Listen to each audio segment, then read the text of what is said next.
peut nous faire la lecture rapidement? Alléluia. On doit tous participer. Lisons la parole de Dieu dans Romains 5, verset 11. Amen.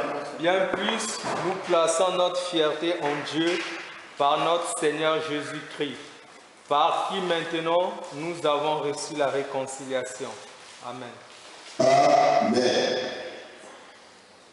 Nous avons reçu la réconciliation d'avec Dieu que par Jésus-Christ. Ce qui veut dire par là que Jésus est le réconciliateur. Il est le réconciliateur. Donc c'est lui qui organise le forum pour que l'humanité accepte de revenir vers Dieu. Cela veut dire qu'il a un bon plan pour convaincre l'humanité de revenir à Dieu. Alléluia. Amen. Jésus est le réconciliateur entre Dieu et l'homme. C'est lui qui a permis, le seul qui peut permettre à l'homme de revenir à Dieu, d'appartenir à Dieu, d'être avec Dieu et d'être pour Dieu. Sans Jésus, il n'y a pas de réconciliation entre l'homme et Dieu. Ce qui veut dire que Jésus est incontournable. Mais c'est Dieu lui-même qui met le processus en place. Pour dire alors, je veux être en accord avec toi, mais seulement accepte le moyen que j'ai mis en place. Alléluia. Oh, Dieu soit loué. Et donc, le réconciliateur vient pour accomplir la volonté de Dieu, pour nous amener à Dieu. Hébreux chapitre 9, verset 14 à 15. Nous allons voir encore le rôle que Jésus-Christ a su.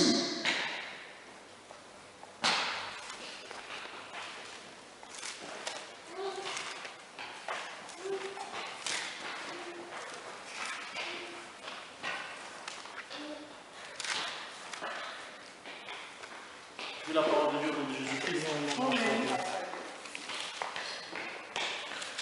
Combien plus le sang de Christ qui par un esprit éternel s'est offert lui-même sans tâche à Dieu, purifiera-t-il votre conscience des œuvres mortes afin que vous serviez le Dieu vivant?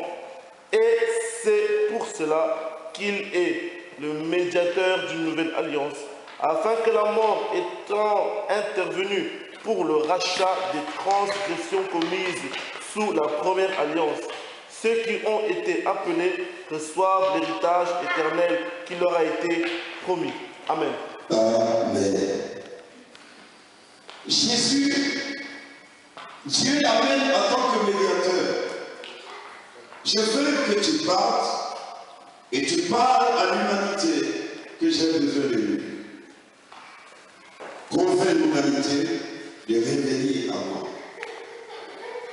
Et donc, comme la mort est entrée et ayant empêché maintenant l'homme de vivre la vie spirituelle, Jésus va être celui-là qui doit jouer un rôle important à ce que l'homme redevienne comme il était au préalable spirituel. Parce que la mort va venir, elle va s'imposer et elle va influencer l'homme charnel. Il fallait que Jésus-Christ vienne pour restaurer l'humanité dans sa position, que l'homme redevienne celui qu'il était au départ. Et donc Jésus était venu pour un combat vraiment terrible, parce que quelqu'un s'était déjà imposé sur le terrain. Il avait déjà conquis l'homme, il avait pris l'homme dans son filet, et il fallait que le Fils de Dieu vienne pour permettre à l'homme de lui dit, c'est pas ta place qui est là. Celui qui te tient n'a pas le droit de te tenir. Tu dois appartenir à Dieu pour la gloire de Dieu. Donc Jésus a un rôle important sur la terre que l'humanité n'a pas le droit d'ignorer. Quiconque ignore le Fils de Dieu est perdu à jamais. Il n'aura aucune autre solution qui va être proposée par Dieu si ce n'est que le Fils qui l'a proposé. C'est pour cela que nous devons comprendre l'importance de Jésus-Christ dans notre vie, voir la place de Christ dans notre vie. Christ est très important. Il est très important pour ce qu'il est, pour notre salut. Et donc nous ne devons pas minimiser. Nous qui avons reçu cette grâce et qui avons été rachetés, nous devons être intimes avec Jésus-Christ. Nous devons faire en sorte de devenir un avec lui et de lui plaire.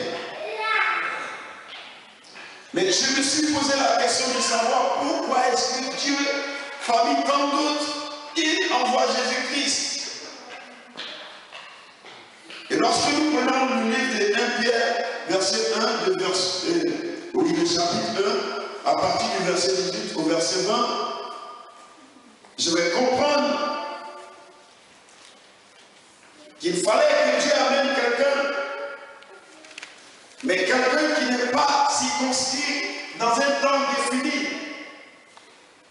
Et donc là, Pierre va parler, il va parler du Fils de Dieu pour montrer que Jésus était avant la fondation du monde. Donc avant que le monde ne soit, Christ, lui, il était déjà. Ce qui veut dire que le monde ayant maintenant un commencement et une fin, il fallait qu'il y ait quelqu'un qui n'est pas dans un temps déterminé, qui ne peut pas être assujetti, dominé, influencé par les choses du temps. Et c'est ainsi que Jésus va venir, parce que lui, il était avant la fondation du monde. Non seulement il est avant la fondation du monde, mais le Seigneur déclare dans le livre d'Hébreux que tout ce qui existe sur la terre existe au nom du Seigneur Jésus-Christ, pour Jésus-Christ et en Jésus-Christ. Donc rien ne peut influencer ni intimider le Fils de Dieu.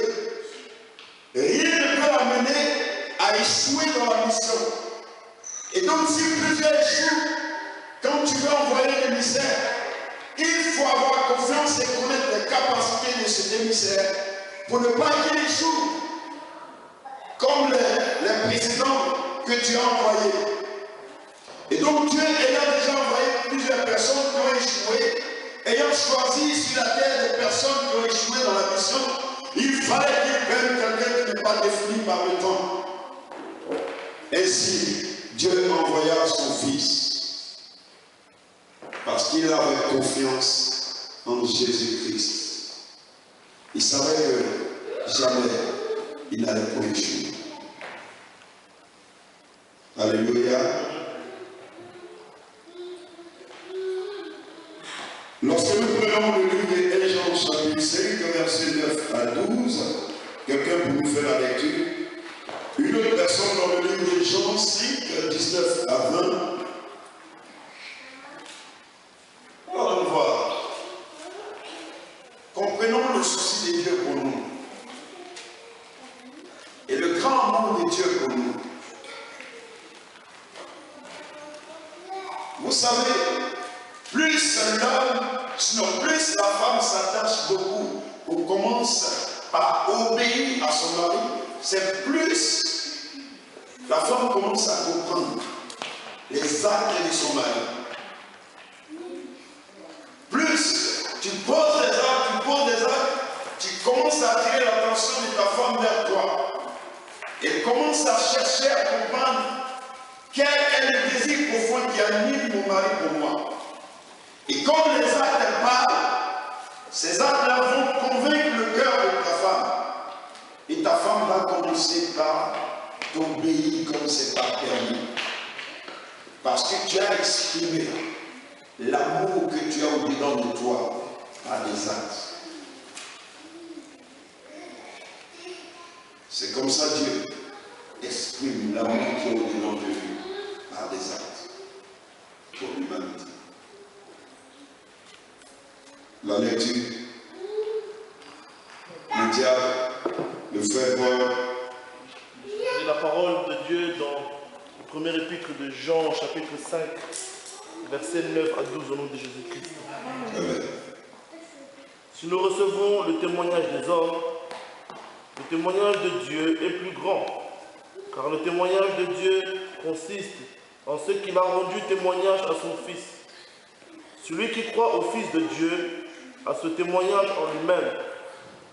Celui qui ne croit pas, Dieu le fait menteur, puisqu'il ne croit pas au témoignage de Dieu, que Dieu a rendu à son Fils. Le verset 11. Et voici ce témoignage, c'est que Dieu nous a donné la vie éternelle et que cette vie est dans son Fils. Celui qui a le Fils a la vie. Celui qui n'a pas le Fils de Dieu n'a pas la vie. Amen. Amen.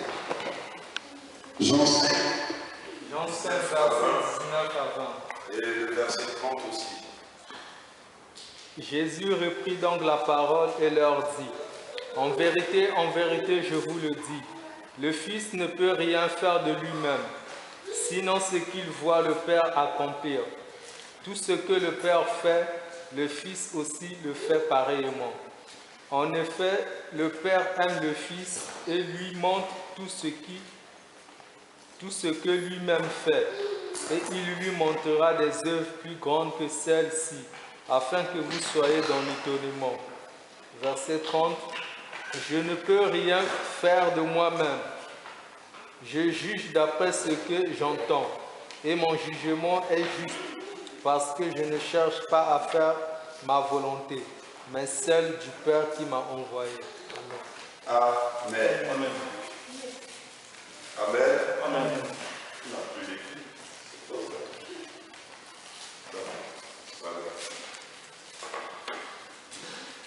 Voilà, mes bien-aimés, Dieu parle de son Fils et le Fils lui-même prend la parole comme il est médiateur. Il est venu, personne ne le connaît.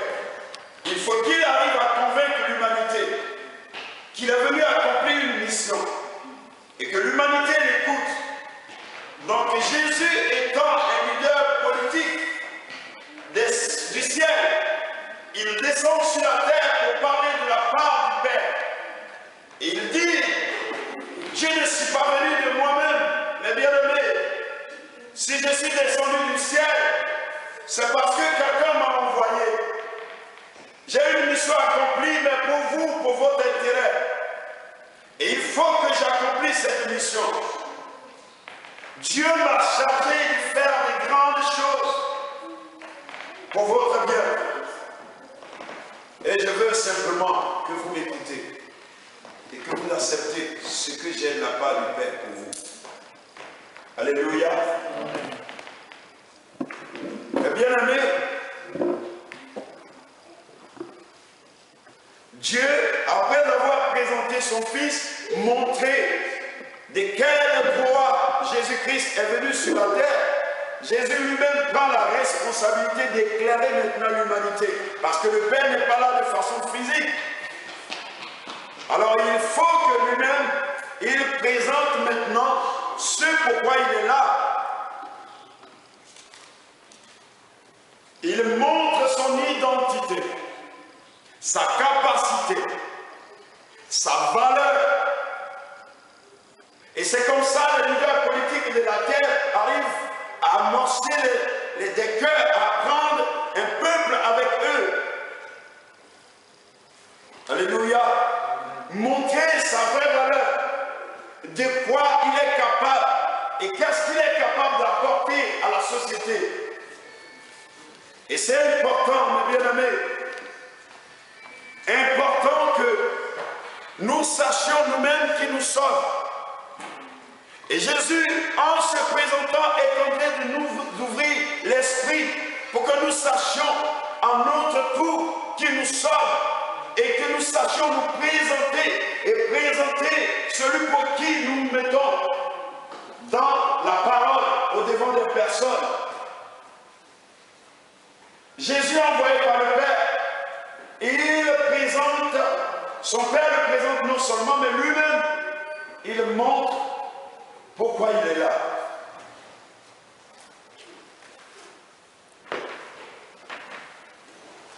Plus tu connais la manière dont ton maître exerce, plus lorsque tu exerces, tu t'appliques à bien t'exercer. Si tu n'arrives pas, mon bien-aimé, à connaître ce que fait ton maître, tu auras du mal à le transmettre. C'est pourquoi Jésus veut que nous l'écoutions attentivement. Parce qu'en retour, il veut que nous soyons des témoins. Et qu'en notre tour, nous allions aussi parler de lui. Alléluia. Il dit dans le livre de Jean 8, 12, que lui-même, il se présente.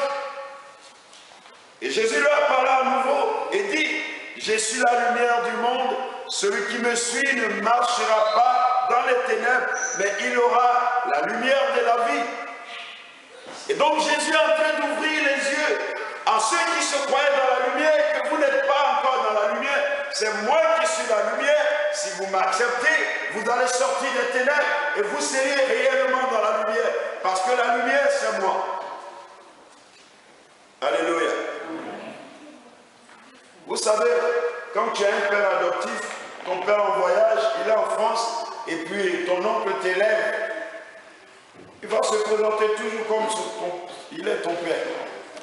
Mais le jour où ton vrai père arrive, quand tu te regardes, quand il vient, il y a un lien. Ce lien-là, ça ne trompe pas. Si tu es un enfant intelligent, tu vas dire, mais qui est ça? C'est ton frère, papa, c'est ton frère. Lui et moi, on se ressemble. Pourquoi? Et tu comprends directement que, donc, c'était l'oncle. Mais depuis ce temps-là, il m'a fait voir que c'est lui qui était mon vrai père. Et quand le vrai père va arriver, quel que soit le nombre d'amour que tu ne l'as pas vu, ça va te faire mal. Mais tu finiras par te pencher vers lui. À tous les coups. Parce qu'il y a un lien qui existe, le lien du sang. Alléluia. C'est pourquoi Jésus leur dit, c'est parce que vous êtes. Au préalable, vous n'étiez pas dans les ténèbres, vous étiez des enfants de lumière. Mais quelque chose s'est passé et il y a eu un temps mort. Maintenant, revenez à votre position initiale en tant qu'enfant de lumière.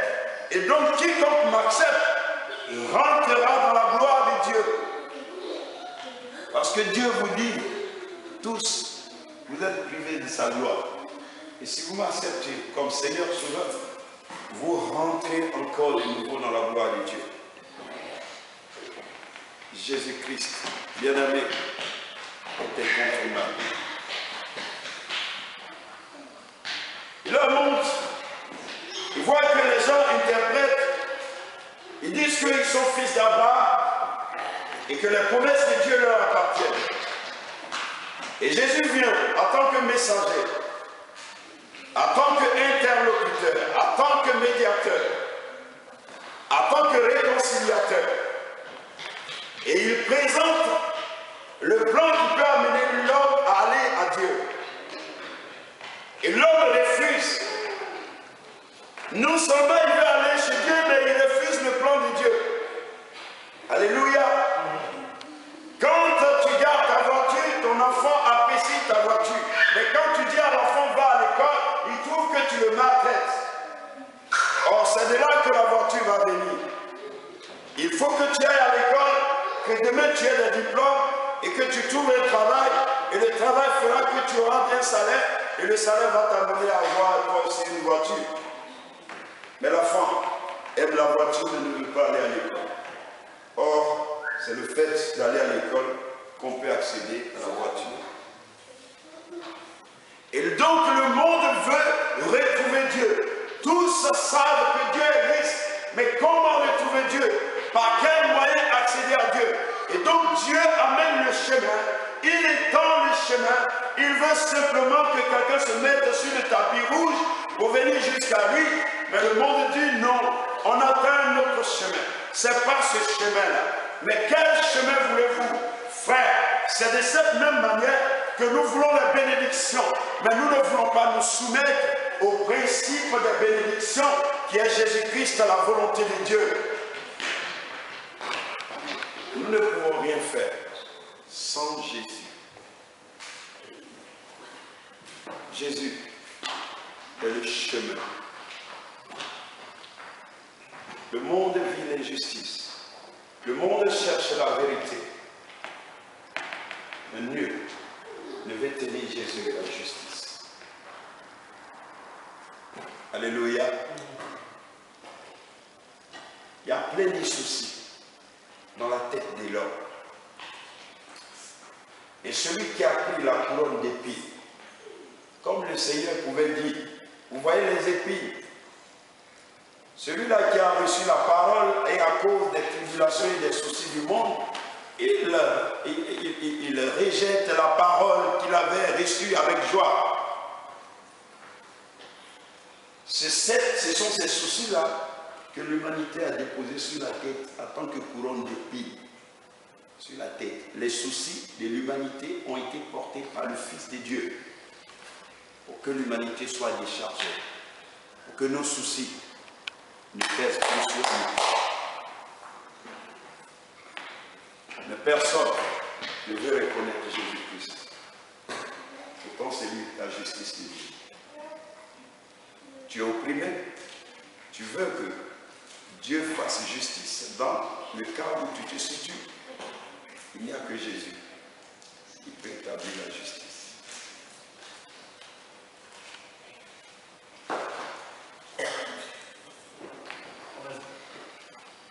Alors le Seigneur dit dans le livre de Jean chapitre 14 au verset 6, « Je suis le chemin, la vérité et la vie éternelle.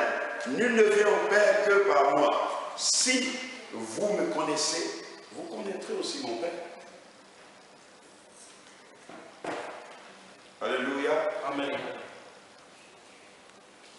Jésus montre, il cherche à convaincre l'humanité pour que l'humanité prenne sa vraie position.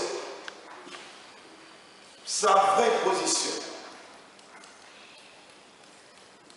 Mais l'humanité refuse. Et ça fait très mal à Dieu. Parce qu'il n'y a plus un autre moyen.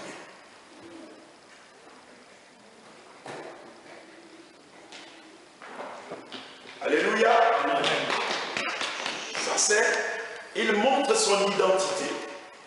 Ça c'est l'identité de Jésus. Maintenant, nous allons voir la feuille de route.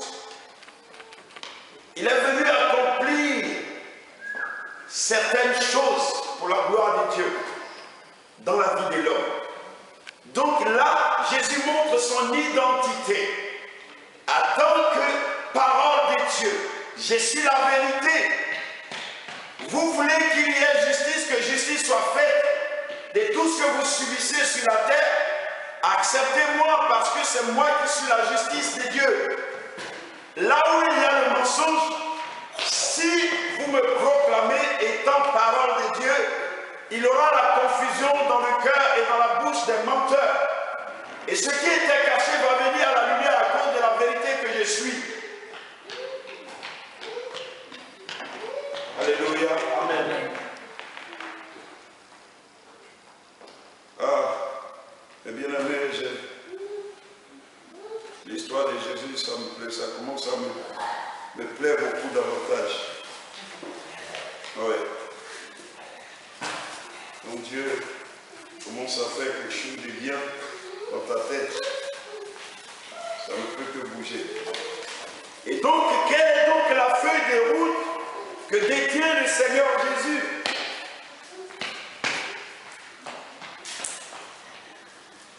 Pour que moi je te suive, il faut que je sache ce que tu as voulu faire. Je ne pouvais pas te suivre comme un animal. Et c'est ce que l'humanité voulait aussi. Mais l'humanité avait les oreilles, mais n'entendait rien. Ils ont le cœur, mais ils ne comprenaient rien de ce que Dieu dit pour leur propre bien. Le premier point, allons dans le livre de 1 Jean 3, 5. Et quelqu'un d'autre prend le deuxième point. Donc voici la feuille de route que détient le Fils de Dieu. Pour que l'humanité comprenne qu'il est incontournable. Et si quelqu'un comprend et accepte Jésus, le prend du fait qu'il se tient à la porte, il cogne, quiconque ouvre, voici ce que Jésus va accomplir dans la vie des uns des autres. Parce que c'est pour ça qu'il est venu sur la terre. Il a une feuille de route pour le bien-être de l'humanité. Et il faudra que l'humanité comprenne que le Fils de Dieu est venu accomplir que de bonnes œuvres. Il n'y a pas de mauvaises œuvres en Christ. Tout ce qu'il fait est pour l'intérêt de l'homme. Amen. 1 Jean 3, 5, c'est le premier point. J'ai la parole. Amen. 1 Jean 3, 5 au nom de Jésus-Christ. Or, vous le savez, Jésus a paru pour ôter les péchés et il n'y a point en lui de péché. Amen. Amen. Jésus-Christ parut pour ôter les péchés. Parce que Dieu reproche à l'homme que tous ont péché et sont privés de ma gloire. Donc il faut que la première des choses, il faut que Jésus enlève le péché pour que Dieu ne regarde plus l'homme de la même manière qu'il est en tant que pécheur. Alléluia. Amen. Il faut que le péché soit ôté. Mais parce que l'homme a fait quelque chose. Hébreux chapitre 9, verset 14 à 15. Toujours frère Paul. Ça peut te faire du bien. Amen.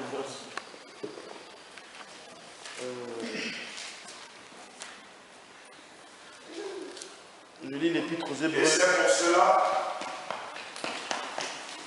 Combien de plus le sang de Christ, qui, par un esprit éternel, s'est offert lui-même sans tâche à Dieu, purifiera-t-il votre conscience des œuvres mortes afin que vous serviez le Dieu vivant?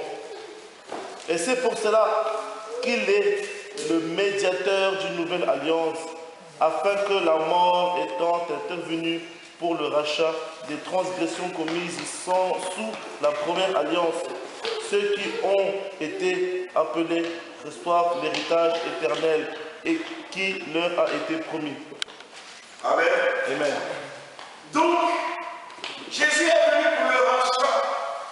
Tous ceux qui ont transgressé les lois de Dieu, tous ceux qui ont déshonoré les principes de Dieu, tous ceux qui ne se sont pas soumis à la volonté de Dieu, Jésus-Christ est venu pour les racheter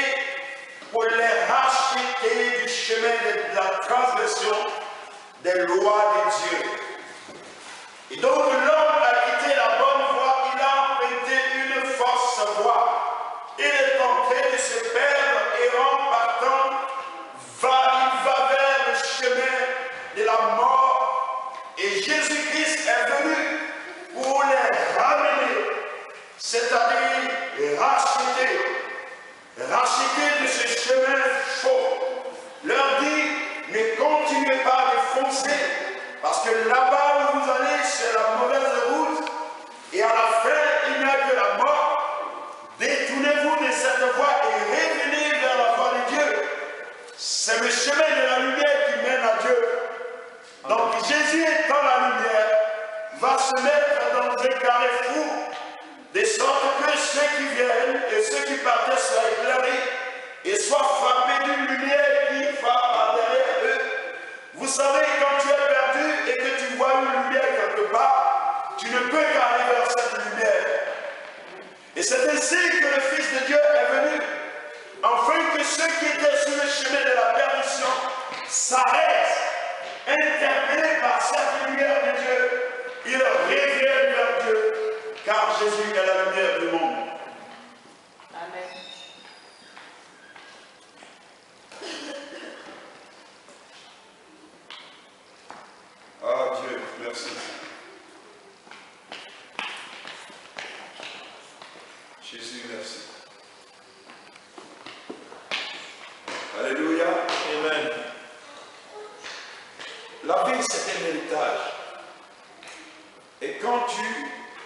ne connaît pas de toi, quelqu'un peut prendre ton héritage et tu vis avec la personne. Et elle détient ton héritage et elle vit au profit de ton héritage. Or, cela te révèle les droits. Mais il faut que tu connaisses les droits pour revendiquer ce qui te révèle les droits. Et Jésus-Christ est venu pour ouvrir les yeux, le cœur de l'homme pour comprendre la vérité de Dieu. Et comprendre que tout ce que nous sommes en train de faire n'est pas la volonté de Dieu. Mais il est venu pour nous montrer ce que c'est la volonté de Dieu. C'est ce que Jésus est venu faire. Et Jésus est en train de montrer la feuille de route qu'il a auprès du Père. C'est ce qu'il est en train de présenter à l'humanité, à chacun de nous ce soir. Pour que nous comprenions pourquoi est-ce qu'il ne peut pas s'éloigner de nous. Pourquoi Jésus est chaque fois sur ton chemin. Même quand tu veux te mettre en colère, il commence à parler à ta conscience. Arrête de te conduire comme ça, parce que tu n'es pas comme ça. C'est ça la lumière de Dieu. Ça arrange tout ce qui va être déformé. Parce que Jésus sait que l'homme est créé et l'homme peut se briser. Il est formé, il peut se déformer dans sa manière de faire. Il est venu recadrer l'homme. Que l'homme plaise à Dieu.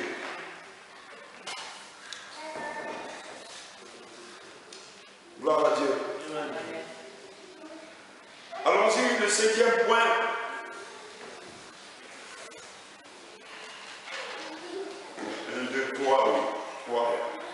Jean 4, 9.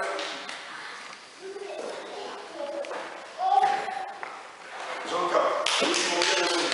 C'est toi et moi aujourd'hui. Amen. Jean 4, le verset 9, au nom de Jésus-Christ. Amen. La femme samaritaine lui dit, comment toi qui es juif, me demandes-tu à boire, à moi qui suis une femme samaritaine? J'ai dit quoi? Non, ça doit être un jour. Si vous voyez, quand ça ne va pas, tout de suite, ça ne colle pas. Amen. 1, 4, verset 1, oh là là. 1 Jean 4, verset 9. Je dis au nom de Jésus-Christ. L'amour de Dieu a été manifesté envers nous en ce que Dieu a envoyé son Fils unique dans le monde afin que nous vivions par lui. Amen. Amen. Afin que nous vivions par lui. Donc, tu ne peux pas vivre sans Jésus. Ce n'est que par Jésus, frère, ma soeur. Ce n'est que par lui seul que tu peux vivre. Ce qui veut dire que celui qui ne vit pas selon Christ ne vit pas. Alléluia. Amen. Si personne n'a Jésus-Christ, cette personne ne vit pas en réalité. Elle croit vivre, mais elle ne vit pas. Elle est déjà morte, elle est perdue. Il faut que tu acceptes Jésus pour qu'on dise que tu vis. C'est pourquoi nous vivons, parce que nous avons accepté Jésus comme notre Seigneur et Sauveur. Amen. Nous ne sommes pas du monde. Nous ne sommes que dans le monde. Nous n'appartenons pas au monde. Nous sommes différents. Je veux que tu prennes conscience que tu es différent, ma soeur. Ne marche pas et ne pense pas que tu ressembles à tout le monde. Tu ne ressembles pas à tout le monde. Tu ne peux que ressembler à Christ parce que tu as accepté le Seigneur Jésus-Christ comme Seigneur Sauveur. Allons-y dans le livre de 1 Jean. C'est la feuille de route que Christ est en train de montrer. Si vous m'acceptez, vous voyez ce qui va se passer dans votre vie. 1 Jean 3, 9. Et la parole de Dieu. 1 Jean 3, 9. Quiconque est né de Dieu ne pratique pas le péché, parce que la semence de Dieu demeure en lui, et il ne peut pécher parce qu'il est né de Dieu. Amen. 1 Jean 3, c'est le verset 9. Amen. C'est que je me suis encore planté. continue un peu, je ne sais pas. Le Fils de Dieu apparut afin de détruire les œuvres du diable. C'est tout dans quel genre? Il faut que je trouve ça.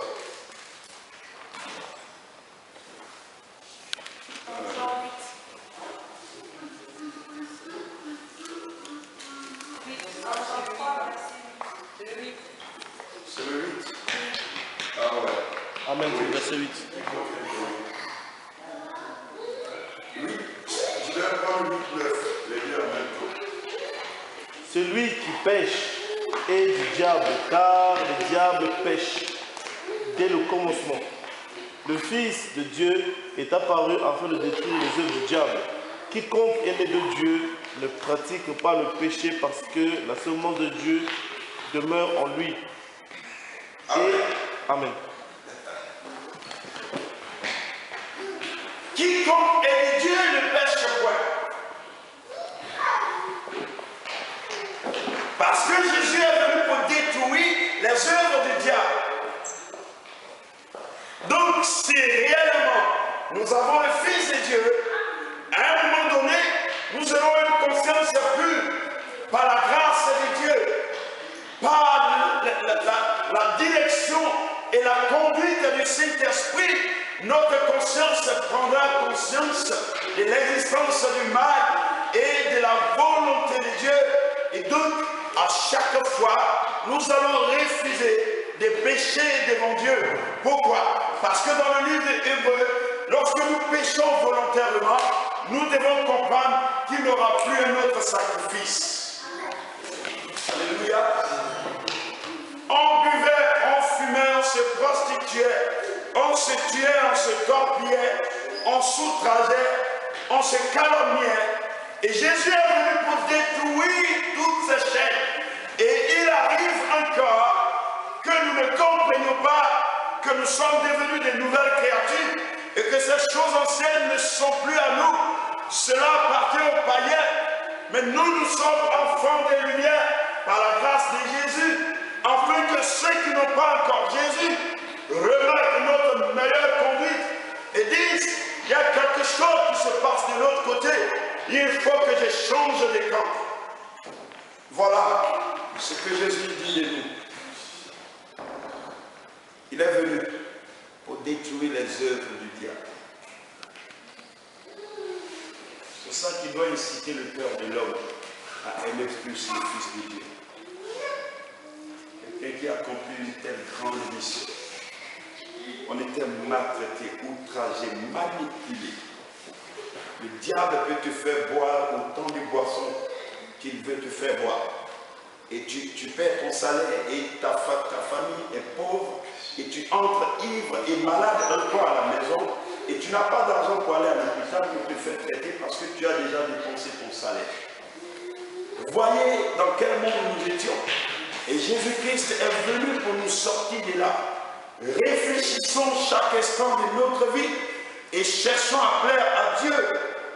Même si nous sommes dans un corps mortel, charnel, qui a ses désirs opposés à l'esprit, mais faisons l'effort de plaire à Dieu. Alléluia. Que Dieu nous aide. Hébreux chapitre 2, versets 14 à 15.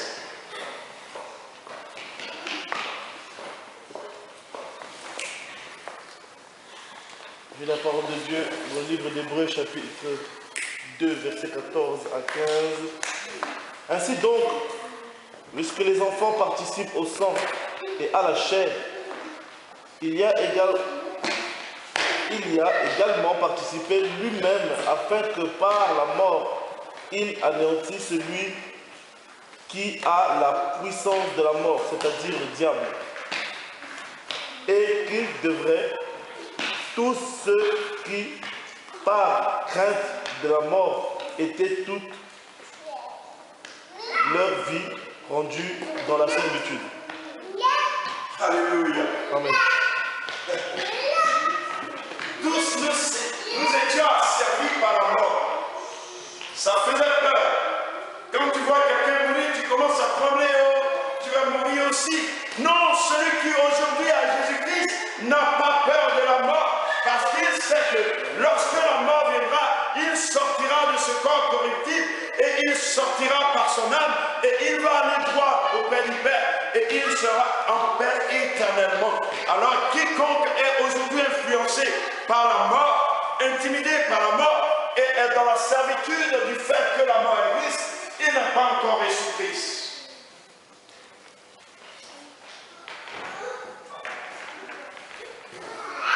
C'est pourquoi ce témoignage est de l'homme de Dieu, Gaël du Congo. Quand j'écoute son témoignage, et il dit à sa femme, les anges de l'Éternel m'attendent. J'ai longtemps attendu ce moment précieux. Tu ne peux pas m'empêcher, ma chérie. Je t'aime bien, mais il faut que tu me comprennes où je dois aller. Parce que ce moment-là, je l'ai beaucoup attendu. C'est ça le raisonnement de celui qui a vraiment cru en Jésus-Christ. Tu meurs sans mourir.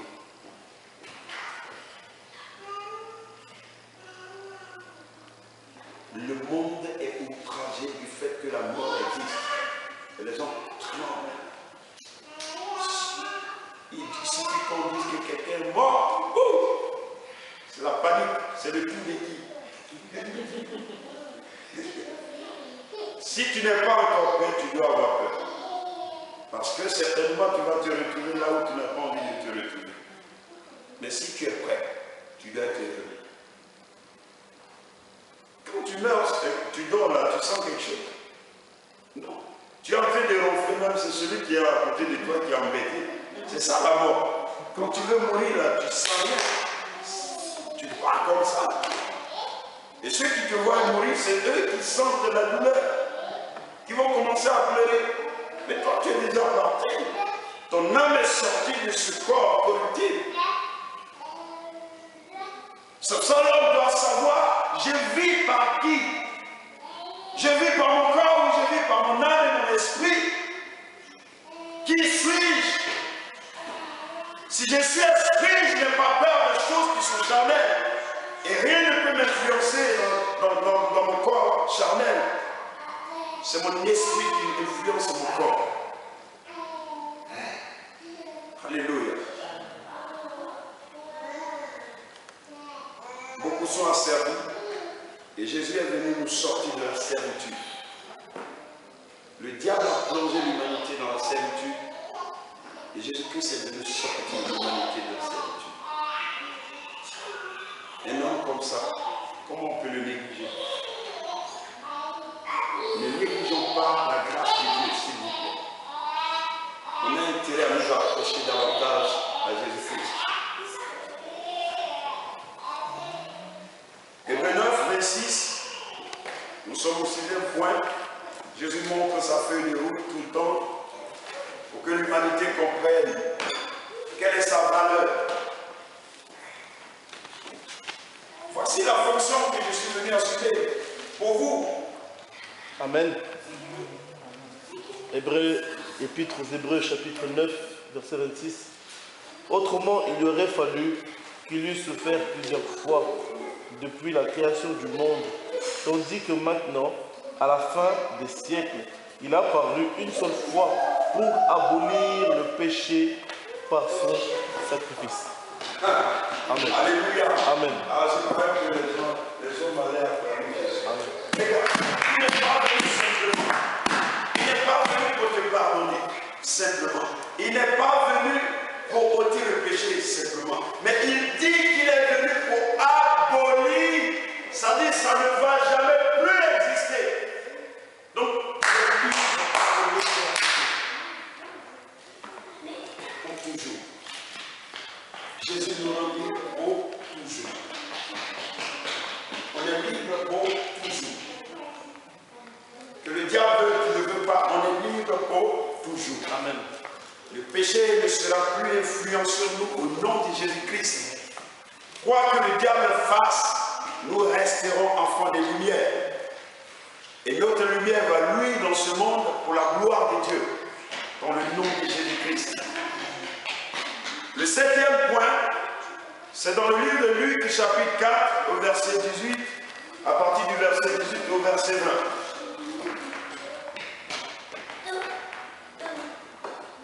Amen. Lisons la parole de Dieu dans les évangiles selon Luc, chapitre 4, versets 18 à 20. Amen. Au nom de Jésus-Christ. Amen. L'Esprit du Seigneur est sur moi, parce qu'il m'a envoyé pour annoncer une bonne nouvelle aux pauvres. Il m'a envoyé pour guérir ceux qui ont le cœur brisé, pour proclamer aux captifs la délivrance et aux aveugles le recouvrement de leur vue, pour renvoyer libres les opprimés, pour publier une année de grâce du Seigneur. Ensuite, il roula le livre et il remit au serviteur et s'assit. Ce jour-là, il a fini. Il a fini de parler. Il dit, j'ai tout dit. Maintenant que ceux qui ont des oreilles entendent ce que dit l'Esprit à l'Église. Voici les multiples fonctions, la feuille de route de Jésus-Christ qu'il a reçue de la part de Dieu pour le bien-être de l'humanité. Le péché a fait que les gens sont pauvres à la connaissance de Dieu. Lui, il est venu pour parler de Dieu au peuple de la terre, pour expliquer qui est Dieu et quelle est la volonté de Dieu pour l'homme. C'est ce que Jésus est venu pour éclairer la conscience humaine, pour que l'homme prenne conscience que Dieu existe et que voilà ce que Dieu attend de lui, que Dieu l'aime. Et Dieu ne peut jamais rejeter l'homme, parce que l'homme est créé à son image et à sa ressemblance. Voilà ce que Jésus-Christ est venu apporter au cœur de l'homme, pour que l'homme saisisse l'occasion. Et comme le péché est entré, la trahison, les tromperies, les duperies se sont manifestées sur la terre. Des cœurs ont été brisés. Certaines personnes ont été honnêtes envers d'autres, mais ceux envers lesquels les autres ont été honnêtes, ils les ont trahis et les cœurs ont été brisés. Et des pleurs se sont manifestés sur la terre. Et Jésus est venu pour guérir ces cœurs. Comment ne pas accepter une telle personne et écouter et obéir?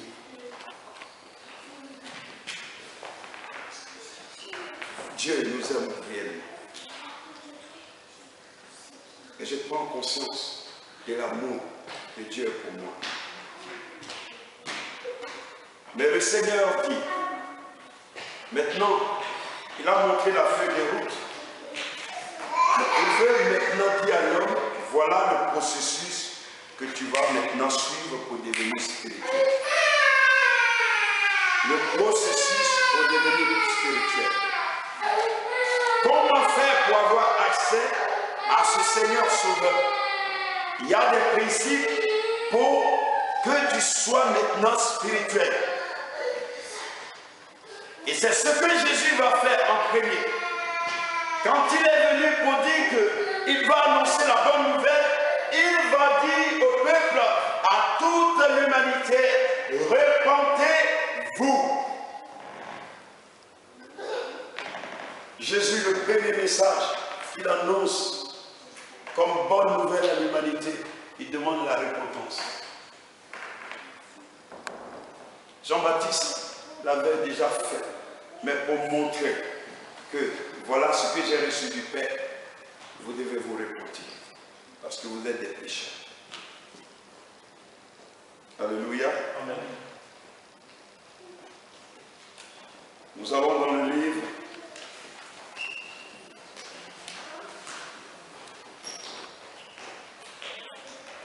de Matthieu chapitre 4, verset 17.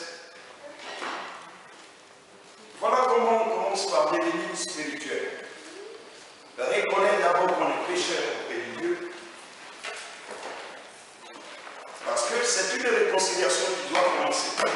Pourquoi on te pardonne, il faut reconnaître. Tu veux qu'on te pardonne, mais reconnais quand même ce que tu as fait en mal. En vérité. Amen. J'ai la parole de Dieu dans les évangiles selon Matthieu, chapitre 4, verset 17, au nom de Jésus. Amen. Dès ce moment, Jésus commença à prêcher et à dire, repentez-vous, car le royaume des cieux est proche. Alléluia. Amen. Repentez-vous. Si vous vous repentez, vous allez entrer dans le royaume des cieux. Ce n'est plus le royaume de la terre, mais le royaume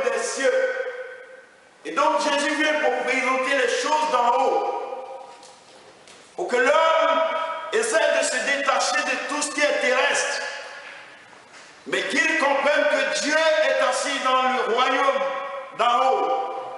Et tout ce qui doit intéresser l'homme maintenant, ce sont les choses d'en haut. Et donc Jésus est venu attirer l'attention de l'homme vers Dieu. Dieu qui est esprit. Alléluia. Mais tu ne peux pas. C'est vrai, il faut te repentir. Tu peux le faire dans ton cœur. Mais Jésus dit non, non, non. Il faut se confesser. Alléluia. Voici le processus de conversion. Comment devenir spirituel? Le monde ne reconnaît jamais le mal qu'il fait. Comment tu prends des armes, tu commences à tuer, détruire la famille des innocents, et même ceux que tu accuses, tu mélanges tout l'homme, toute personne, tu tues tout le monde, et après, tu ne veux même pas demander pardon, mais tu trouves des raisons, et que tu dis que tu as raison de tuer, parce que voilà ce qu'on m'a fait, c'est pourquoi j'ai tué. Et tu veux qu'on te pardonne? Non, avec Jésus, c'est pas comme ça. Avec le Fils de Dieu, il faut se confesser. Tout ce que tu as fait de mal, tu le détailles. Il y a des gens qui disent, Seigneur, pardonne-moi, tu sais que je suis un pécheur. Ça, c'est une fausse prière. Qu'est-ce que tu as fait? Dis ce que tu as fait. Mais parce que le voisin d'à côté t'écoute, tu prends le raccourci. Laissez-les vous écouter, ils n'ont rien à faire. Le jour où on va aller là, tu vas me demander de l'eau. Moi, j'ai confessé mes péchés devant toi. Toi, tu les as camouflés. Mais quand on arrive là-bas maintenant, tu te rends compte que je suis de l'autre côté parce que j'ai confessé mes iniquités. C'est comme ça, les chrétiens, ils font comme ça, comme un serpent. Ils ne veulent pas parler. Parce que si je parle, le frère ou la soeur qui est à côté là, oh, elle m'écoute. Après, elle va dire, oh, je sais ce qu'il fait. Oui, je sais ce qu'elle fait. Non. Pas. Il faut confesser tes péchés. Tes péchés te seront là. Par la grâce de Jésus. Amen. Matthieu 3, versets 4 à 6. 1 Jean 1, versets 9 à 10.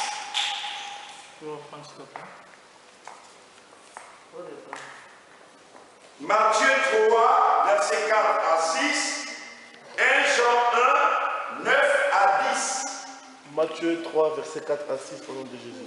Amen. Jean avait un vêtement de poil de chameau et une ceinture de cuir autour des reins. Il se nourrissait de sauterelles et de miel sauvage. Les habitants de Jérusalem, de toute la Judée et de tout le pays des environs du Jourdain se rendaient auprès de lui et confessaient leurs péchés. Ils se faisaient baptiser par lui dans le fleuve du Jourdain. Amen. Amen. Un Jean, il nous rassure toujours dans tout ce qu'il dit. Amen. C'est ça, c'est ce qui me plaît chez Jésus. 1 Jean. 1 Jean 1, verset 9 à 10. Alléluia. Amen. Si nous confessons nos péchés, il est fidèle et juste pour nous les pardonner et pour nous purifier de toute iniquité. Si une condition est posée, il n'a pas dit si tu murmures ou si tu... Il dit si on confesse nos iniquités, il est juste et fidèle pour nous les pardonner. Qui peut faire cela?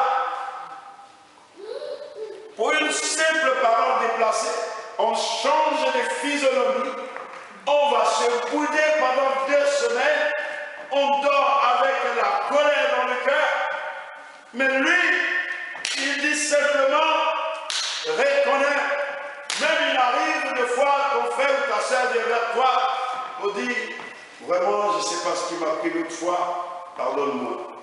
Mais pour que la blessure la soit pensée, ça va mettre encore 3 semaines d'abord. Non, ne faisons pas ça. Sinon nous laissons le diable entrer. Et il saccage. faisons l'effort parce que nous sommes spirituels. À la grâce de Jésus. Alléluia. Amen. Des fois, il y a des gens qui vont voir les hommes de Dieu. Surtout si c'est un problème de couple. C'est l'autre. J'écoute comme ça. Après, j'ai dit, tu as fini. Donc, toi, tu n'as rien dit. Tu n'as rien fait. Non, arrêtons de nous accuser. Si je viens vers toi, je vais dire d'abord, il faut que je reconnaisse que quelque part j'ai participé. Quand on est dans la colère, il y a des choses même qu'on dit, on ne les contrôle pas. On n'est même pas conscient, c'est celui à qui tu dis cela, c'est lui qui emmagasine et qui retient, qui enregistre. Et après, il va sortir la feuille, il va te dire, tu as dit ça, tu as dit ça, tu as dit ça, tu as dit ça.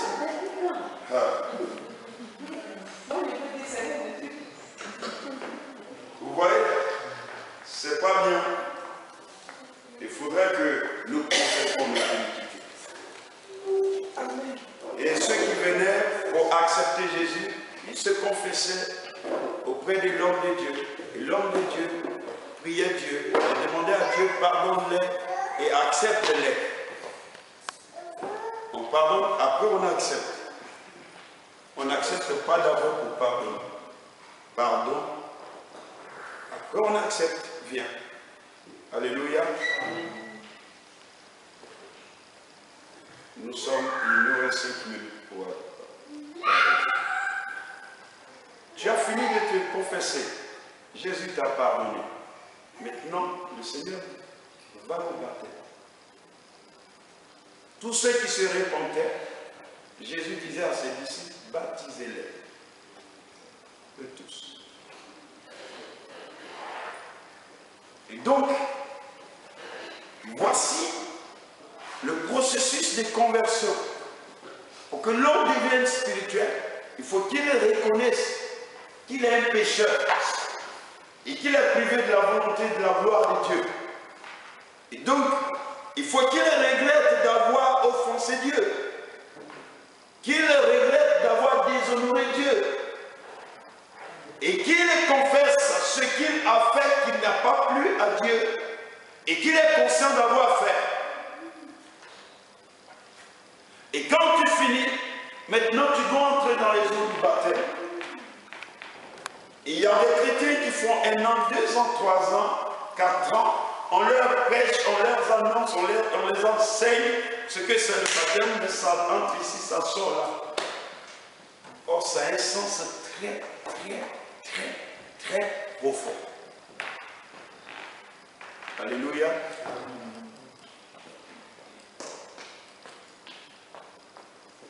Nous sommes à la fin.